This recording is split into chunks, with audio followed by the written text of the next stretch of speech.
രാജ്യത്തെ പോലീസ് സംവിധാനത്തിൽ വർഗീയതയുടെ വിഷവിത്തുകൾ കടന്നു കയറുന്നു എന്നുള്ളതിനെക്കുറിച്ച് പല ജുഡീഷ്യൽ അന്വേഷണ കമ്മീഷൻ റിപ്പോർട്ടുകളിലും ചൂണ്ടിക്കാണിച്ചിട്ടുണ്ട്. കേരളത്തിൽ 1971 തലശ്ശേരി കലാപത്തെക്കുറിച്ച് അന്വേഷിച്ച ജസ്റ്റിസ് വിധേയത്തിൽ കമ്മീഷനാണ് ഇക്കാര്യം ആദ്യം പറഞ്ഞത്.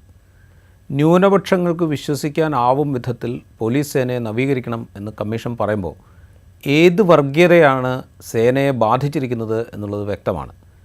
ഹിന്ദുത്വ വർഗീയതയുടെ അംശങ്ങൾ രാജ്യത്തെയും സംസ്ഥാനത്തെയും സേനയിൽ വർദ്ധിച്ചു വരികയാണ് പിൽക്കാലത്തുണ്ടായത്. അതായത് പല ജുഡീഷ്യൽ കമ്മീഷൻ റിപ്പോർട്ടുകളും ഇത് ചൂണ്ടിക്കാണിച്ചിട്ടുണ്ടെങ്കിൽ പോലും അത് നിയന്ത്രിക്കാനോ പരിഹാരം ഉണ്ടാക്കാനോ ഉള്ള നടപടികൾ ഉണ്ടാകാതിരിക്കുകയും പിന്നീട് പിൽക്കാലത്തുണ്ടായ വർഗീയ കലാപങ്ങളിൽ RSSൻ്റെ പങ്കിനെക്കുറിച്ച്, ഹിന്ദുത്വ വർഗീയവാദികളുടെ പങ്കിനെക്കുറിച്ചൊക്കെ പരാമർശങ്ങൾ ഉണ്ടാവുകയും അതിൻ്റെ എലിമെൻറ്റ്സ് സേനയിലുണ്ട് എന്ന പരാമർശങ്ങൾ ഉണ്ടാവുകയൊക്കെ പല ജുഡീഷ്യൽ അന്വേഷണ കമ്മീഷൻ റിപ്പോർട്ടുകളിലും പിന്നീട് കണ്ടു.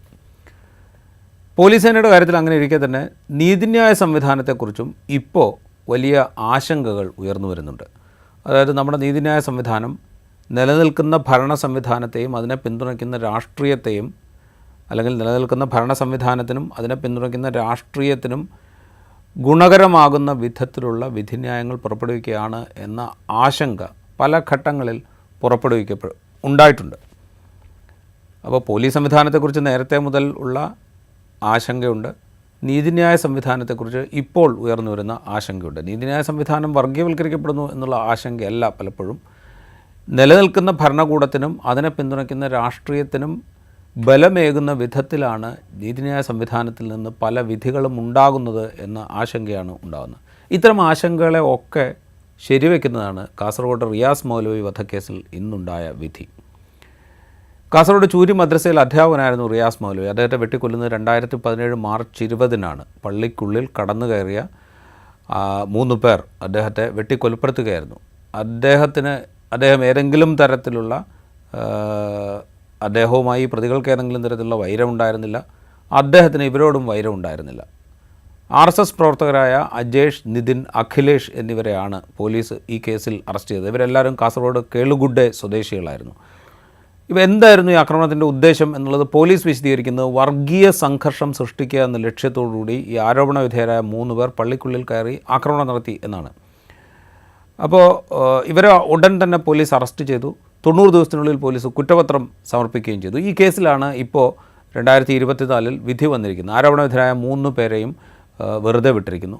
വെറുതെ വിട്ടുകൊണ്ട് ജില്ലാ പ്രിൻസിപ്പൽ സെഷൻസ് കോടതി ജഡ്ജി ബാലകൃഷ്ണൻ്റെ ഉത്തരവ് വന്നിരിക്കുന്നത് തെളിവില്ല, അതുകൊണ്ട് വെറുതെ വിടുന്നു എന്നാണ്. 3 പേരെയും വെറുതെ വിടുന്നു എന്ന് മാത്രം. അതാണ് ജഡ്ജി കോടതിയിൽ പറഞ്ഞിരിക്കുന്നത്.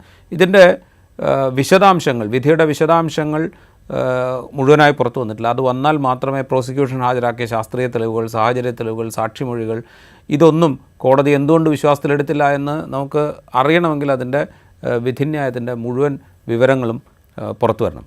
ഈ അന്വേഷണ ഘട്ടത്തിൽ, അതായത് പോലീസ് നടത്തിയ അന്വേഷണത്തിൽ റിയാസ് മൗലവിയുടെ കുടുംബാംഗങ്ങൾക്കോ ഇത് സംബന്ധിച്ച് അവിടെ അന്ന് തന്നെ ഒരു ആക്ഷൻ കമ്മിറ്റി രൂപീകരിച്ചിരുന്നു. അന്വേഷണം കൃത്യമായി നടത്തുന്നതിന്, യഥാർത്ഥ പ്രതികളെ കണ്ടെത്തുന്നതിന്, അല്ലെങ്കിൽ അവർക്ക് ശിക്ഷ വാങ്ങിക്കൊടുക്കുന്നതിനൊക്കെ വേണ്ടിയിട്ടൊരു ആക്ഷൻ കമ്മിറ്റി രൂപീകരിച്ചു. ഈ ആക്ഷൻ കമ്മിറ്റിക്കോ കുടുംബാംഗങ്ങൾക്കോ അന്വേഷണത്തെക്കുറിച്ച് വലിയ ആക്ഷേപം ഒന്നും ഉണ്ടായിരുന്നില്ല. കേസ് നടത്തിപ്പിനെക്കുറിച്ചും പരാതികളുണ്ടായിരുന്നില്ല. പ്രോസിക്യൂഷൻ കാര്യക്ഷമമായി കേസ് നടത്തി എന്ന് തന്നെയാണ് ആക്ഷൻ കമ്മിറ്റിയും കുടുംബാംഗങ്ങളും ഒക്കെ പറഞ്ഞിരുന്നത്. പക്ഷേ അവിടെ ഒരു പ്രശ്നം, ഈ വർഗീയ കലാപം സൃഷ്ടിക്കുക എന്ന ലക്ഷ്യത്തോടെ നടത്തിയ ആക്രമണത്തിന് പിന്നിൽ ഗൂഢാലോചനയൊന്നുമില്ല എന്ന് പോലീസ് പറഞ്ഞിരുന്നു. ആ നിലപാട് അന്ന് തന്നെ ചോദ്യം ചെയ്യപ്പെട്ടു. അതായത് ഈ 3 പേർ, കേസിൽ അറസ്റ്റിലായ ഈ 3 പേർ മാത്രം ആലോചിച്ച് ഒരു വർഗീയ സംഘർഷം സൃഷ്ടിക്കുക എന്ന ലക്ഷ്യത്തോടുകൂടി ഒരു പള്ളിക്കുള്ളിൽ കയറി റിയാസ് മൗലവിയെ വെട്ടിക്കൊന്നു എന്ന് പറഞ്ഞാൽ എത്രത്തോളം വിശ്വസനീയമാണ് എന്നൊരു ചോദ്യം അന്ന് തന്നെ ഉന്നയിക്കപ്പെട്ടിരുന്നു. അതുപോലെ ഈ പള്ളിക്കുള്ളിൽ കയറി ഒരു മൗലവിയെ വെട്ടിക്കൊന്ന് ഒരു ഭീകരാന്തരീക്ഷം സൃഷ്ടിക്കുക, അതും വർഗീയ കലാപം ഉണ്ടാക്കുക എന്ന ലക്ഷ്യത്തോടെ, അങ്ങനെയാണെങ്കിൽ UAPA പോലെയുള്ള ഗൗരവമുള്ള വകുപ്പുകൾ, UAPAക്ക് കീഴിലുള്ള ഗൗരവമുള്ള വകുപ്പുകൾ ചുമത്തണ്ടേ എന്ന ആവശ്യവും അല്ലെങ്കിൽ എന്ന സംശയവും അന്ന് ഉയർപ്പെടും. ഇതൊന്നും പക്ഷേ പോലീസ് അന്ന് അംഗീകരിച്ചില്ല. 3 പേർ മാത്രമാണ് പ്രതിസ്ഥാനത്തുള്ളത്, ഇവർ പരസ്പരം ആലോചിച്ചാണ് ഇത് ചെയ്തത് എന്നുള്ള നിലയിലാണ് പോലീസ് കേസ് ഫയൽ ചെയ്തത്. ഗൂഢാലോചനയ്ക്ക് പ്രത്യേക കേസ് FIR രജിസ്റ്റർ ചെയ്യുകയുണ്ടായില്ല. ഈ കേസ് അന്വേഷിക്കുകയും 90 ദിവസത്തിനുള്ളിൽ കുറ്റപത്രം സമർപ്പിക്കുകയും ചെയ്തു. അപ്പോൾ ഈ അറസ്റ്റിലായവരുടെ കാര്യത്തിൽ പരമാവധി സാഹചര്യ തെളിവുകൾ ശേഖരിക്കാൻ പോലീസ് ശ്രമിച്ചിരുന്നു. അത് നമ്മൾ ഇല്ല എന്ന് പറഞ്ഞുകൂടാ. കാരണം ഇവർ സഞ്ചരിച്ച ബൈക്കിൽ നിന്ന് രക്തക്കറ കണ്ടെടുത്തിരുന്നു. അത് ശേഖരിച്ച് ഫോറൻസിക് പരിശോധനയ്ക്ക് അയച്ചു, DNA പരിശോധനയ്ക്ക് അയച്ചു. അത് റിയാസ് മൗലവിയുടെ രക്തം തന്നെയാണ് എന്ന് DNA പരിശോധനയിലൂടെ വ്യക്തമായി. ഈ പരിശോധന നടത്തിയ വിദഗ്ധനെ കോടതിയിൽ ഹാജരാക്കി, സാക്ഷിയാക്കി. അങ്ങനെ ഏതാണ്ട് പോലീസ് സൃഷ്ടിച്ച കേസ് വളരെ യുക്തിഭദ്രമായിട്ട്, അല്ലെങ്കിൽ പോലീസ് എടുത്ത കേസ് വളരെ യുക്തിഭദ്രമായിട്ട് പോലീസ് അന്വേഷിക്കുകയും അത് വച്ച് പ്രോസിക്യൂഷൻ അതിന് ആധാരമായ തെളിവുകളും സാക്ഷികളും ഒക്കെ കോടതിയിൽ ഹാജരാക്കുക. അതുകൊണ്ട് തന്നെ പോലീസിനും പ്രോസിക്യൂഷനും സംബന്ധിച്ച് ഈ കേസിൽ അനുകൂലമായൊരു വിധി ഉണ്ടാകും എന്ന പ്രതീക്ഷയുണ്ടായിരുന്നു. ആ പ്രതീക്ഷയെ അട്ടിമറിച്ചുകൊണ്ടാണ് ഇപ്പോൾ വിധി വന്നിരിക്കുന്നത്.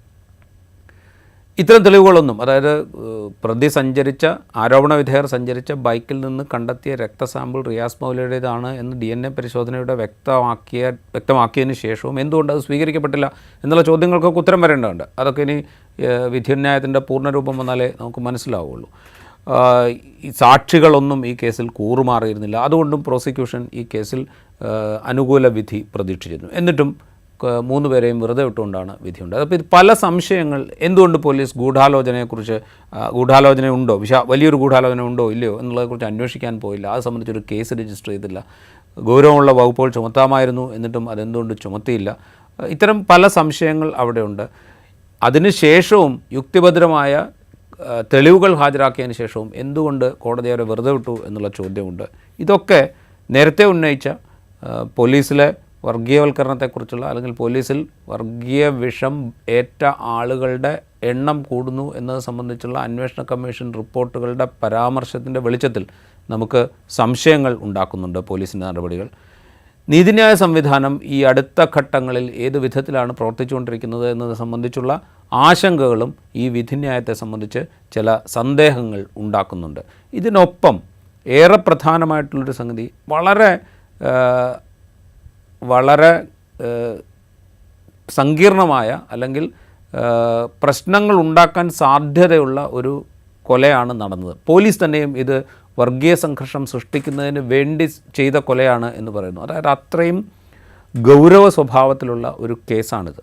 ആ കേസിനെ ഏത് വിധത്തിലാണ് നമ്മളുടെ രാഷ്ട്രീയ അധികാരവും ഭരണകൂടവും, സംസ്ഥാന ഭരണകൂടവും സമീപിക്കേണ്ടത് എന്നത് സംബന്ധിച്ചുള്ളൊരു ക്വസ്റ്റ്യനും ഇവിടെ ഉയരും.